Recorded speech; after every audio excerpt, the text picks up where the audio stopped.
ये voter ID का जो बखेड़ा है ये अभी शुरू हुआ है पिछले 2-3 हफ्तों से। अभी 1.5 बरस पहले बिहार में चुनाव हुआ, पूरे देश में चुनाव हुआ। उसी वोटर लिस्ट से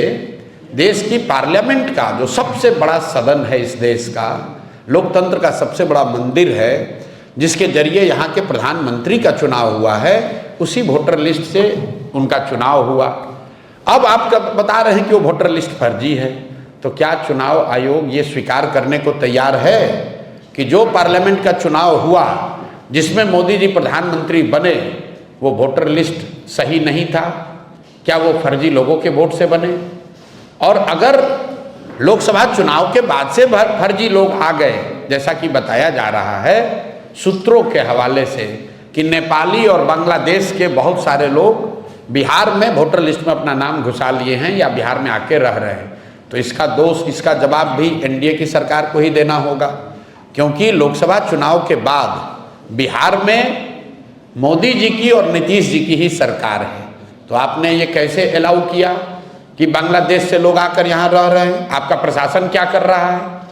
आप अगर नेपाल से लोग आकर बिहार में वोटर लिस्ट में नाम जोड़ रहे हैं तो बिहार सरकार की पुलिस और प्रशासन क्या कर रहा है? तो भैया किसी भी तरीके से वो आर्ग्यूमेंट देंगे, ये यही साबित होगा कि गलती उनकी है। ये पूरा बखेड़ा इसलिए खड़ा किया गया है कि एनडीए को, सत्तारूढ़ दल को ये डर सता रहा है कि 30-35 बरस के बाद बिहार में लोगों को